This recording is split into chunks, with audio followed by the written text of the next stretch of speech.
सुन रहे हैं आप? हाँ बिल्कुल बिल्कुल, यस यस यस, आप सुन रहे हैं? हाँ हाँ इसमें हाँ। अच्छा। सिता सित प्रया स्वांगा सकला वंदेवता गुरु रूप धरा। थर्ड लाइन, गुरु रूप धरा गुरुवी मृत्युर्मारी विशारदा महामारी विनिंद्राच तंद्रा मृत्यु विनाशिनी चंद्रमंडल संकाशा चंद्रमंडल वासिनी अनिमादि गुणोपेता सुप्रहा सुप्रहा कामरूपिणी अष्ट अष्ट सिद्धि सिद्धि प्रदा प्रदा प्रौढ़ा प्रौढ़ा दुष्ट दुष्ट दानवदातिनी दानवदातिनी अनादि निदाना पुष्टि चतुर्बाहु चतुर्मुखी मुखी चतुः समुद्र शयाना चतुर्वर्ग फल प्रेदा काश पुष्प प्रतीकाशा शरद कुमुदलोचना भूता Bhavya भविष्याच Selja शैलवासिनी. That's end of page 18. Page 18.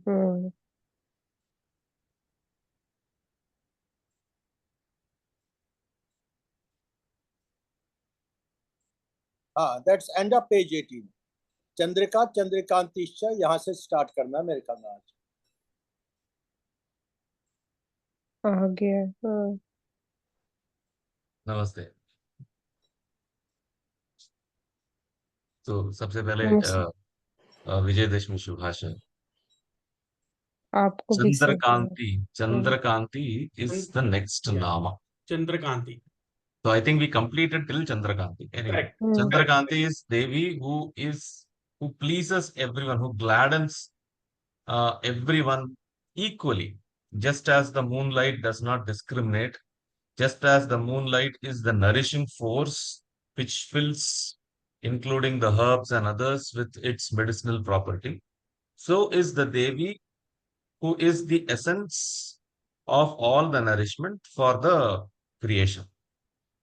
At the same time, the next Nama says Surya Kanti. The difference between the Surya Kanti and the Chandra Kanti, in at least the poetic conventions, have been that Surya Kanti is associated with bright light accompanied with heat. Chandra Kanti is associated with the concept of lighting without heat, in absence of heat. So coolness and brightness together is Chandrakanti. Brightness and heat together is Suryakanti. Now, we cannot always dismiss that it is light anyway.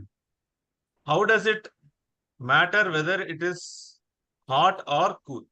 That is why I said this is more from a poetic convention. The poetic conventions are based on certain belief systems of a particular society. It reflects certain ideological shifts that the society has towards certain concepts. Light is required for us for carrying out any of our activity. Now, this light, whether it is a comforting light or is it a light that is accompanied by the fire? If it is accompanied by the fire, it is representing the purification or the property to purify of that particular light. When it is accompanied by coolness, it represents the property to gladden everyone, to cause delight to everyone. Now, light is a common metaphor for jnana, for knowledge. Light stands for knowledge. Now, let us see these two functions of knowledge. Knowledge purifies person. That is why in Bhagavad Gita, Bhagavan says, Nahi jnanena sadrisham pavitram iha vidyate. There is nothing which is more or which purifies more than wisdom. And in the same Gita, Bhagavan compares jnana with Agni. And he says, in this jnana Agni, all the sins are destroyed. Bhasmasat kurute Arjuna. That's what he says. So it turns it into ashes. So the purificatory aspect of jnana, when it is insisted upon, then the sunlight is the normal metaphor used in the convention.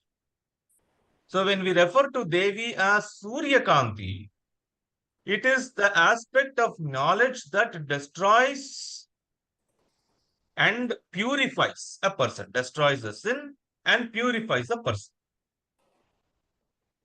When we refer to Devi as Chandrakanti, the jnana is not something that will lead to a state of isolation, as it is insisted in the Buddhist and other schools. For that matter, even within the Vaidika Darshanas, the schools such as Sankhya and Yoga as a system. So when I say yoga as a system, I am referring to the Patanjala yoga system, because the term yoga is a common, it's a generic terminology. A Shaiva yoga is different. Okay, a Pancharatra yoga is different. The Vaishnavas had their own system of yoga. The Sankhya and the Patanjali yoga as a system is what is normally referred under the Shaddarshanas, the 6 schools of Indian philosophy scheme. So all these are practically approaching the concept from different perspectives. There may be certain common terminologies, but what we understand from these terminologies have to be are different. For example, the term Kaivalya, which is used in the Yoga Sutra also. One entire pada is called as a Kaivalya pada. Kaivalya means Kevala, to be alone. To be alone in the sense, to set oneself away from the Prakriti, the creative matrix, to be separated, to be unattached, and to be in his state of being the Purusha. This is the highest goal of Patanjali's yoga system. So in that system, the jnana is not accompanied by ananda or bliss. All the causes for dukkha are eliminated, but it does not ensure that you are going to be happy. It is only saying that the causes of sorrow are being eliminated. So it is not positively describing Kaivalya as a state of bliss. Whereas in the Shaiva Tantras and others, the state of the ultimate, that is becoming one with Shiva, and the Swarupa of Shiva is defined by the 5 inherent powers that he possesses, in which the most important is Ananda, which accompanies Chit and Jnana. So when the aspect of Devi or the knowledge which is comforting, which provides bliss, which is delightful is insisted upon, Chandrakanti as a nama is used. So the jnana has both these functions. It performs this function simultaneously. It is only to make us understand these two metaphors are used in the stotras and other literature. So she is Surya Kanti, that knowledge which purifies. Otherwise, Surya Kanti means the light of the sun. And when we come to the Ratna, the Shastra of precious gems. Suryakanti and Chandrakanti are two special precious stones which were identified and they were used. The Suryakanti would be able to focus the sunlight or harness the power of the sunlight, whereas the Chandrakanti or Chandrakanta stone would be able to harness the light of the moon. So Suryakanta and Chandrakanta are two semi-precious, or not semi-precious. They were precious stones which have been described in the. So Suryakanta stone would act like something that could that like a lens by which you could focus the sunlight, but and burn and sort of thing. So lot of descriptions about the Suryakanta stone and the Chandrakanta stone. Anyway, so Suryakanti is the Nama. The next Nama is Nishachari. Nishachari.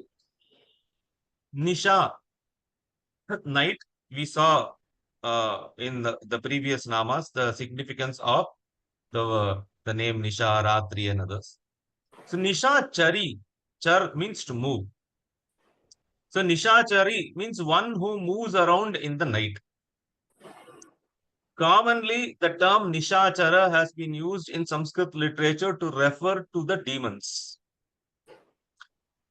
to show that they are in stark contrast to the Devas who function in the light. The demonic forces function in the night.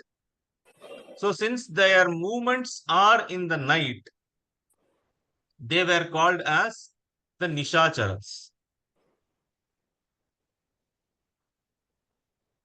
The entire class, because when we speak of demons, it doesn't really capture the full gamut of beings that have been recognized in the Pauranika and other literature. Because they are also, just like under the Devas, there are various classes of the Devas. Even in the demons, there are classes of demons, each capable of different powers. For example, Rakshasas were different, Danavas were different, Vishachas were different, Bhutas were different. All these are not one. They are kinds, okay, of negative energies. But anyway, all of them are collectively referred by the term Nishachara. Now, what does it make sense to call Devi as Nishachari? Obviously, here Nisha is not the regular night, not to be taken in the sense of night as we would normally see. So Nishachari, one who moves in the night. Here night is referring to that state of existence wherein everything has been reabsorbed into the creation. So where everything has come back to its primordial source, in that state, one who is active. The state in which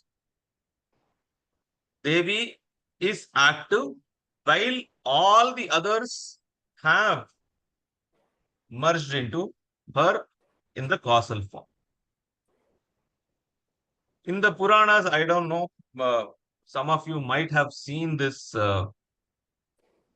iconographic representation of Krishna, a baby Krishna lying on a banyan leaf and putting the right thumb into the mouth and suckling it. This is a very common iconographical feature of Krishna. This is called as Vata Patra Shayi. This form of Krishna is called as Vata Patra Shayi. Vata means banyan. Patra means leaf. Shayi means one who is sleeping. So normally it will look like it is representing one of the Leelas of Krishna. But this is a very, very special representation.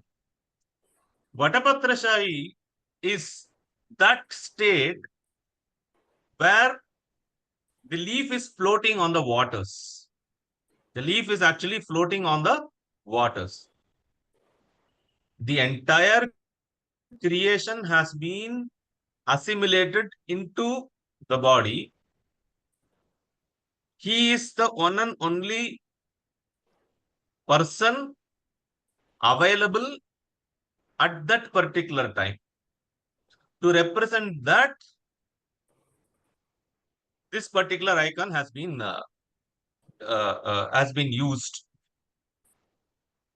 Similarly, in the Shakta traditions, we have the representation of Devi who has assimilated everything into her.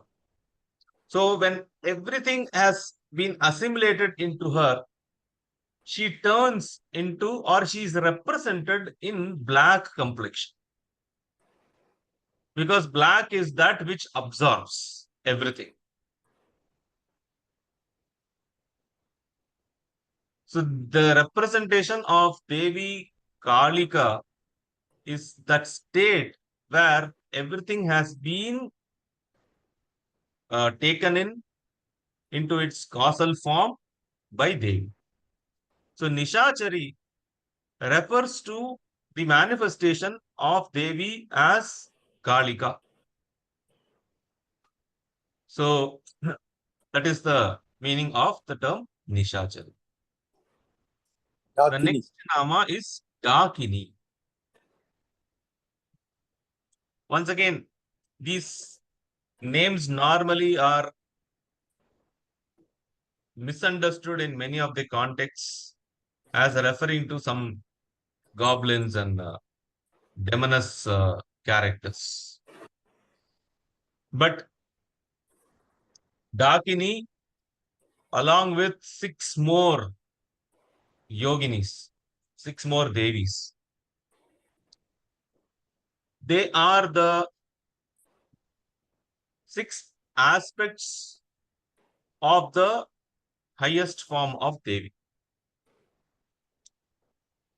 Each of these devis, they are in charge, or they preside over one of the 6 chakras in our body. Each of these Devi represent the Mahabhutas. The one in the Agnya represents the Manas. So the 6.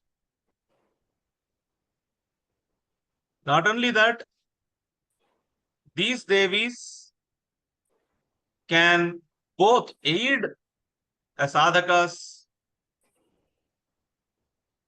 efforts towards spiritual enlightenment. At the same time, they can also bind a person more into worldly existence.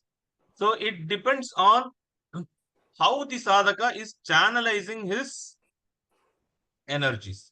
Is he channelizing his energies externally? Then he will get bound more and more into believing what he is seeing to be true.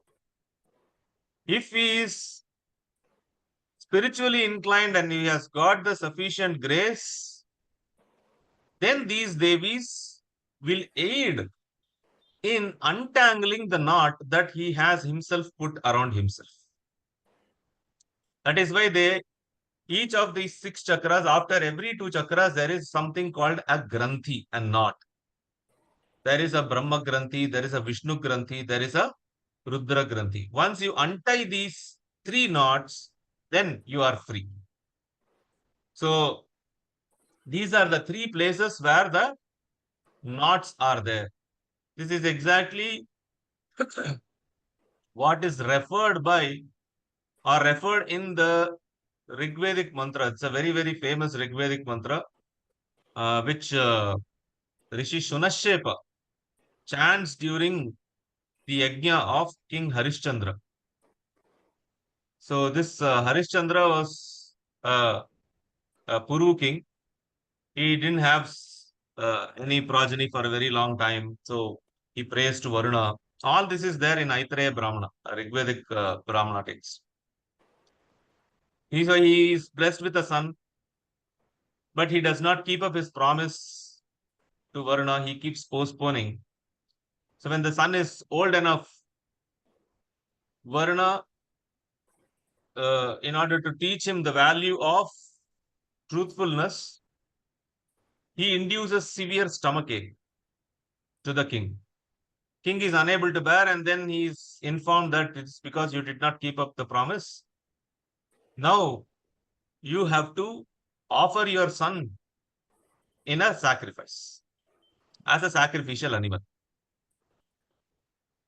Now he's forgotten every proper decorum. He is ready to do even that.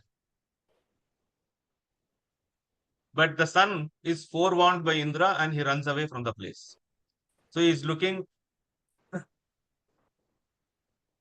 and 6 years he is on the run.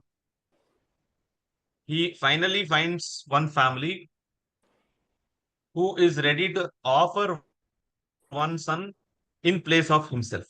So Ajigartha is the name of the father. He sells his son for 100 or 1,000 mohors or something like that.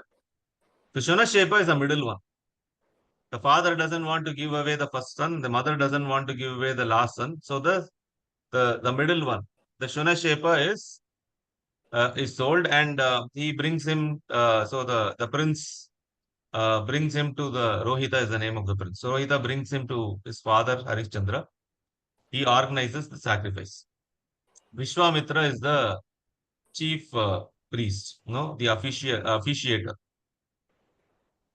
So Shunashepa, he pleads with Vishwamitra, and Vishwamitra teaches him certain mantras. So when he is bound to that sacrificial post, it is called as a Upastamba, as a sacrificial animal. Just before he is sacrificed, he chants these mantras. These 10 became very, very powerful mantras which are used in many of the rites and rituals, including our Sandhya worship. Later on, the same Aitareya Brahmana, it gives us a complete spiritual interpretation for this particular legend. So sometime later, if we have, we can discuss that. So this is a legend which has to be seen more as a spiritual anecdote. In that, the mantra, that is the word I was coming from. The mantra refers to 3 pashas. Okay, 3 kinds of bondages, which is keeping or which is binding, and release from these 3 kinds of bondages or the 3 kinds of knots. It is once again reiterated in another Rigvedic mantra, Trida Bhaddaha Rishabhaha Roraviti. It's a description of the Supreme as well as the Shabda Brahman as well as Agni. The same mantra is interpreted in 3 different ways. There also this comes. Trida Bhaddaha, bound in 3 places. So this 3 places is the Brahma Granthi, Vishnu Granthi and the Rudra Granthi. So these devatas, when they aid, they untie the bonds and help the sadhaka proceed onwards. Dakini comes from the dhatu day, to fly. So Dakini is that aspect whom we normally refer as the Khechari Shakti of the Devi. One more information, with that we can proceed further. So it is these 6 that forms part of many mantras. When these mantras normally take the first letter of these Devi's namas. Okay. Da, Ra, La, Ka, Sa, Ha. These are the 6 letters. So Da, Ra, La, Ka, Sa, Ha. These letters will come either in the order as Darala Ka, Sa, Ha, or it will come in the reverse order Hasakalarada. Now this forward moving or the reverse moving is decided based on the needs. Whether it is spiritual inclination or it is material inclination. Depending on that, the Guru will give the initiation to the sadhaka into the mantras, which follows the order.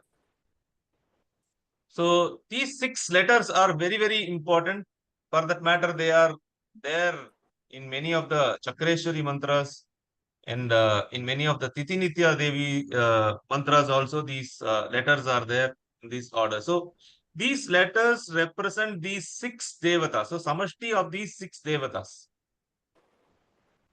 In Lalita Sahasranam also there are quite a few namas. I think starting from around 500 on after 470 or something till around 530 or 40. These 6 devatas are described, how they appear, how many heads, in what is their position, which is the aspect in the body that they preside over. Each of them preside over, for example, rakta, blood, asthi, okay, the bone, majja, the marrow, and like this. So all these is given in the Lalita Sahasranam. So coming to the Nama Dakini. So Dakini is the Devata who moves in the sphere of Akasha. So she presides over the Akasha as a Mahabhuta, and who is responsible for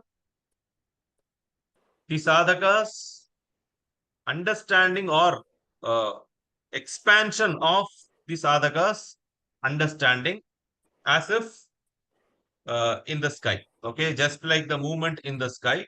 Similarly, the sadhaka also is in the sky of enlightenment, in the sky of knowledge, he moves. So this Devata is very, very, not only that, even in the Buddhist tantras, these yoginis are worshipped. So Dakini and Shakini, they are all very, very important Devatas even in the Buddhist tantras. Okay. So it is Dakini is in the Mooladhara. So she is the presiding deity of the Mooladhara. The next Nama is Shakini. Shakini, Sakini, both are same. Sha and Sa are interchanged. She is the Devata of the Vishuddhi Chakra, the throat. She is the Devata of the Vishuddhi Chakra.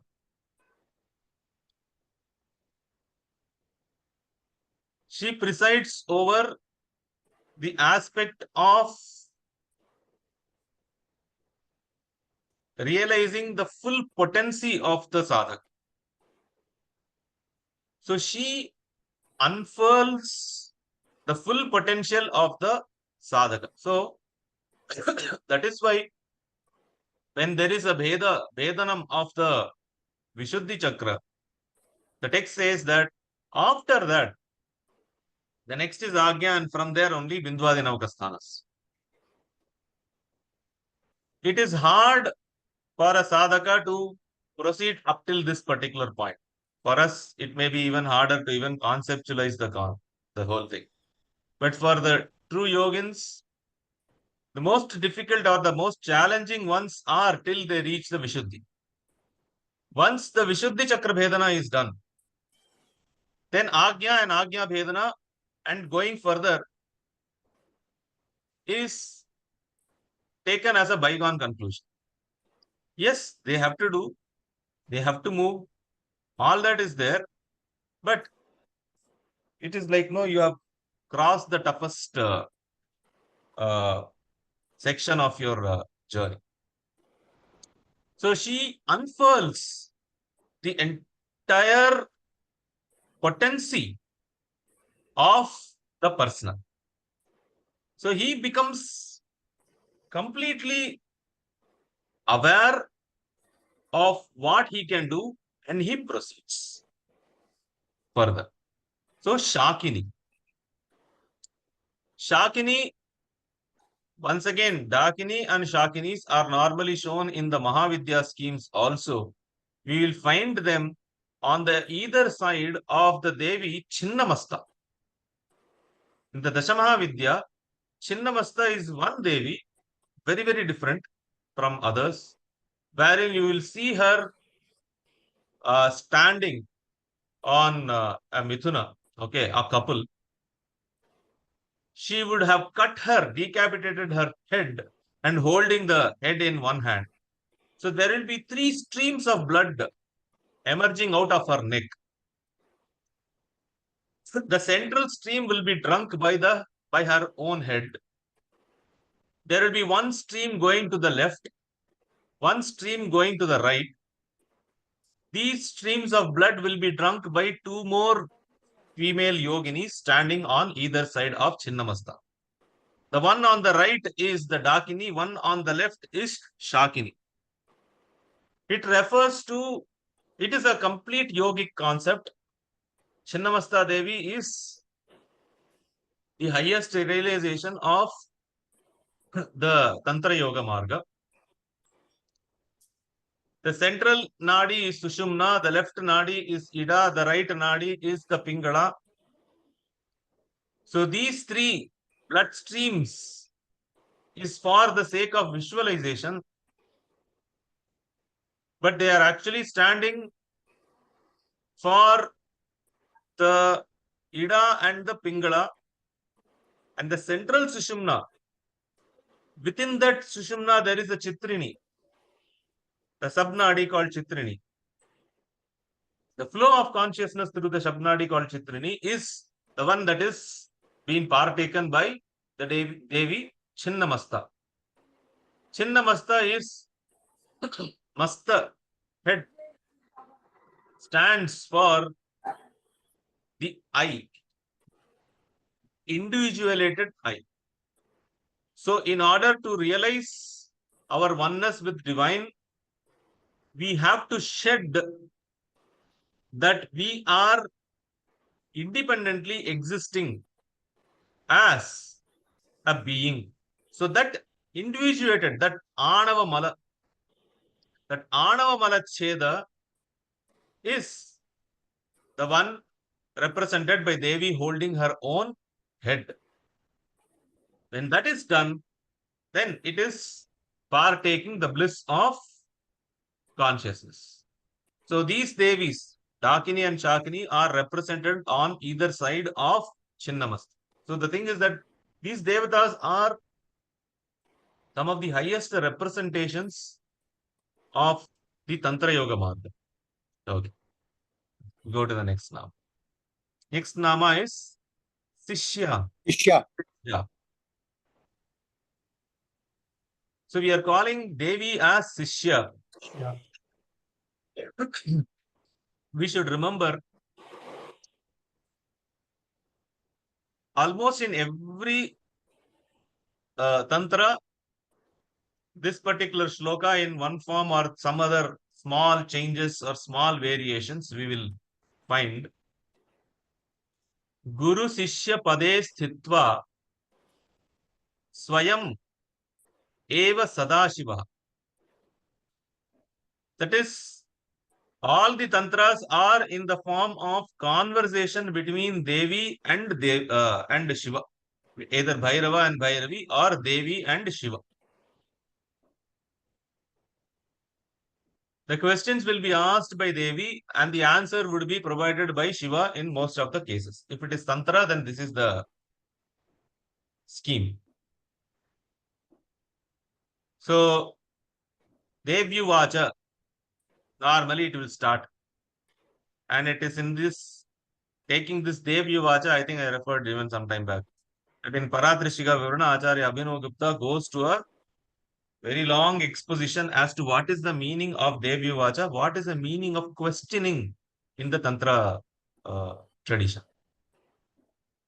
So Devyuvacha, so she is the Shishya who is asking Shiva, who assumes the role of the Guru. Does it mean that, like in an ordinary Guru-Shishya relationship, wherein the Guru is Sarvagnya, omniscient, and Shishya is imperfect, does it imply? The answer is that it is a kind of a nataka, a skit which is played by Shiva and Devi. Because Devi is not asking these questions because she does not know the answers. She is asking these questions because if she does not ask, none of us are equipped to ask such questions. Without questioning, you cannot get the right answers. That is another very important aspect of Indian pedagogy. Indian pedagogy always insists on questioning. So you have to ask, then you will be told. So in order, na prishtaha kasyachit bruyat. If someone doesn't ask, don't tell him anything. This has been one thumb rule that has been. So you take any of the traditional texts, it will be mostly in the form of a conversation, or it will be wherein a question has been asked and the answers are given. You take Puranas, you take Bhagavad Gita, you take any of this other than the Sutra literature, which is nothing but recording certain facts, including Upanishads. They are all conversations. So there has to be a question and an answer. So without Devi questioning, we would not have had Shiva answering these questions. And apart from her, no one else can question with such precision and questions that brings out the information in its entirety. So she assumes the role of Shishya. Okay, now another thing, why shouldn't it be Shiva who could have done this, assumed the role of a Shishya, and Devi could have answered? Yes, there are a few texts like that. They come under the class called the Yamalas. But normally in the Tantra and Agama, the scheme is like this, because we insist that it is the grace of Shiva which assumes the form of Shakti. The Shakti is nothing but the grace. And it is the grace or the Anugraha which helps us, or because of which we personify Shakti as the mother. Just as the mother has that full-fledged Vatsalya, care, love and affection, so too Devi, because she is nothing but Anugraha personified. So because she is Anugraha personified, she assumes the role of the Shishya because only she could have that that compassion towards the beings. So she is the Shishya who asks for the sake of the entire creation, the highest knowledge from Shiva. Okay. The next Nama is Hakini. Only 3 out of the 6 Namas are enlisted in Bhavani Sahasranama. So, like I said, the 6th Chakreshwari. So, Hakini is the next. Hakini, Ha stands for Jnana.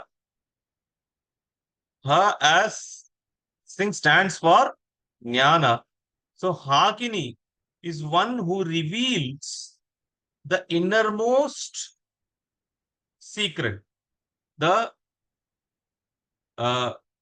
highest secret which will reveal, it's called as a rahasya.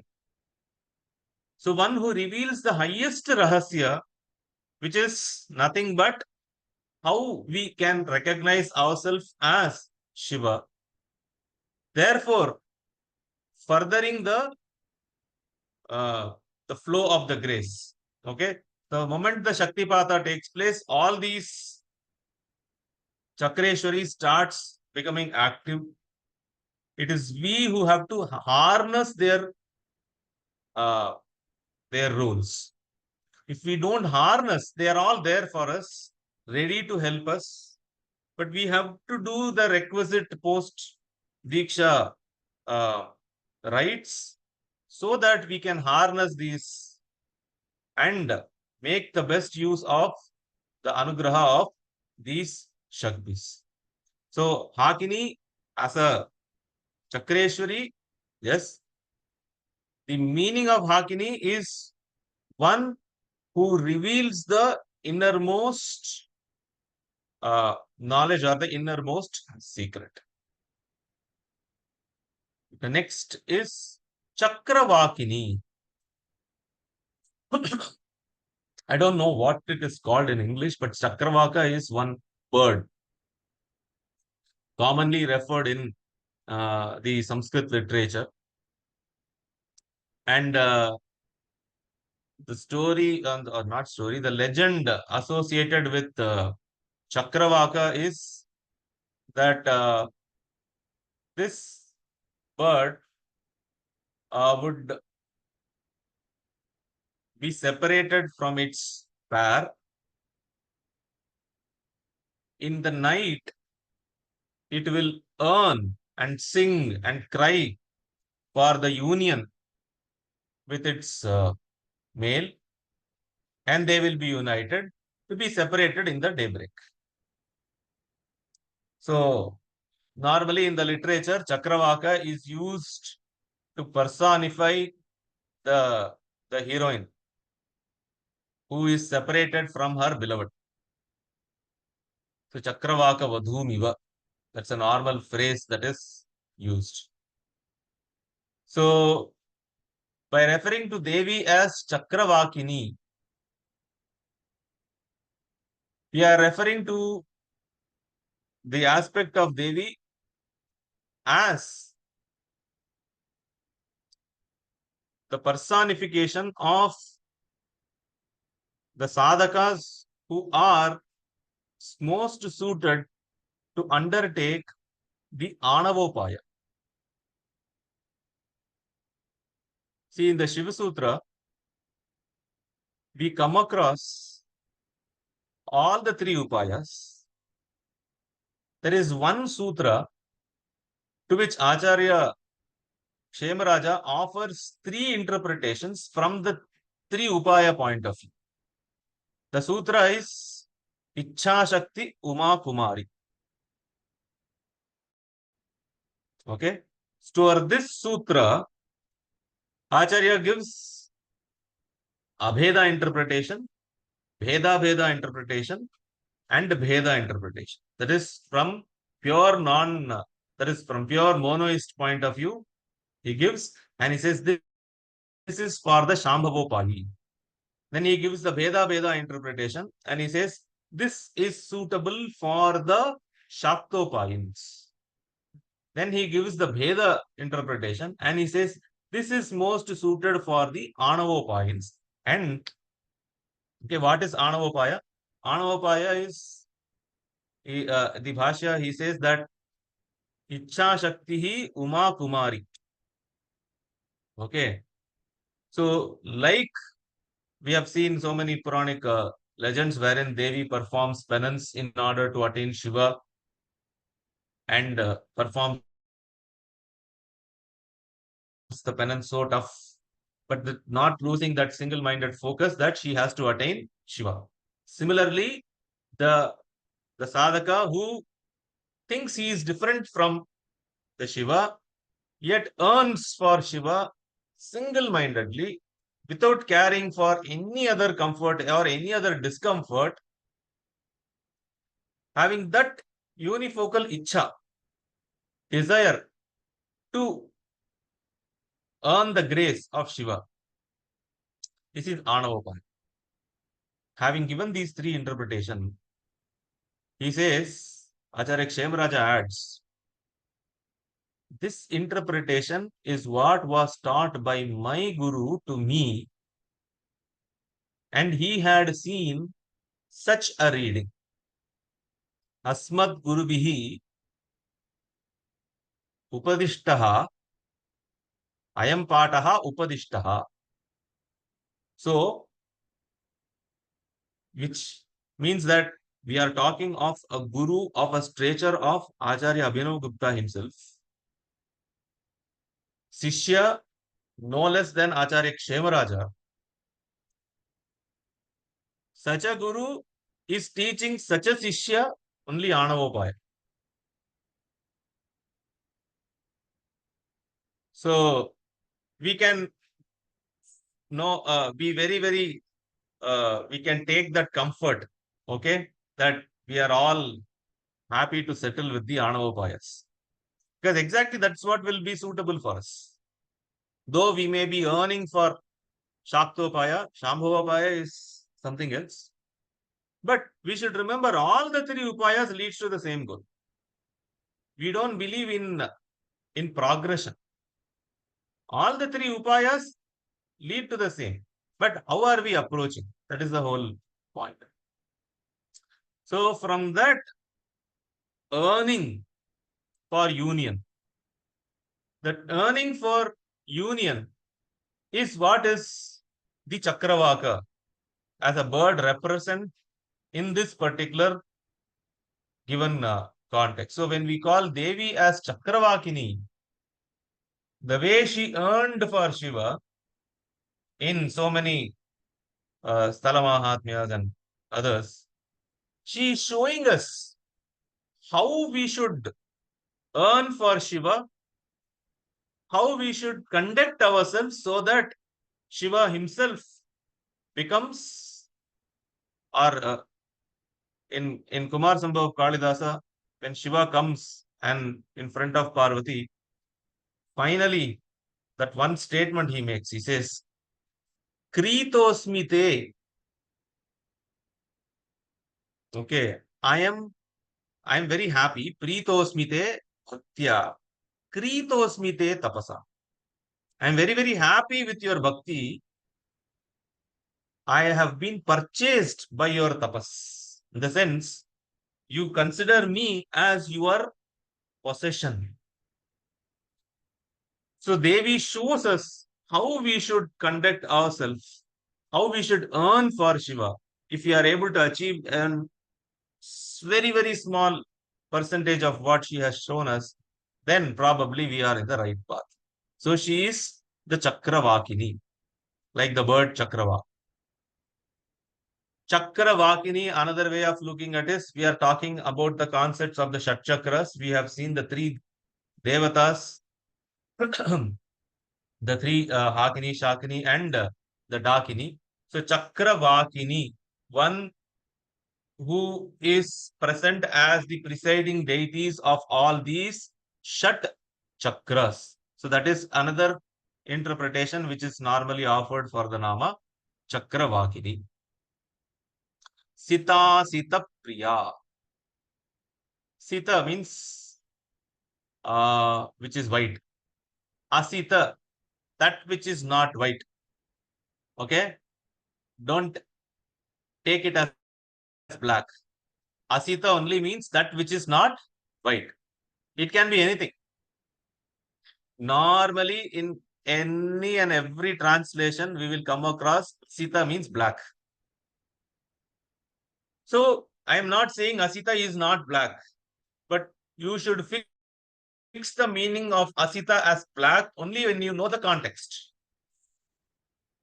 If my contextually that particular object is black or dark in complexion, then Asita is black. Or else you cannot interpret Asita as black. Asita means anything which is not white. So Sita, Asita, Priya. One who likes what is white in complexion and everything which is not white in complexion. White is that which completely reflects everything. Then it is white. Right? Whereas depending on the frequency of absorption, the other colors emerge. Black being that which pulls everything inside. So Sita refers to the aspect of consciousness which stays unconnected yet forms the bedrock for all the experience. So it is the consciousness which is, in sense, now when we say unconnected, all we mean is that which is immutable, now which does not undergo the change. It is the same consciousness which is responsible for every cognitive activities, for our existence, and for everything. Yet it does not undergo any change. It is immutable. In that sense, when we refer to consciousness, we are referring to it as Sita. The same when it assumes the wheels, the Kanchukas. Why do we have so many varieties of beings? Why am I not same as anybody else? So we have countless beings, countless varieties, because there can only be one right way of looking at things. Can you list how many wrong way of looking at things are there? In Mahabhashya, Acharya Patanjali asks this question in a very, very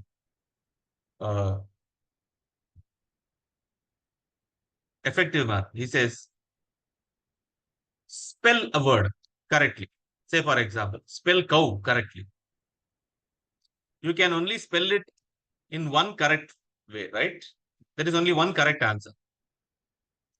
Now, if I ask you, how all can you misspell the word cow? There is no end to it. You may think I am only referring to a 3-letter word, but when I say misspelling, I can even misspell the cow as A, B, C, D, E, F, G, H, I. Okay, that is as misspelling only. So there are countless ways of looking at things differently from what they are, and only one way of looking at things in its right perspective. So that one way is Sita. Everything else is Asita. Both are dear to her in the sense the Jnani is equally dear to her. All the Pashus are also dear to her because she is the ultimate resting place for the wise as well as for the foolish.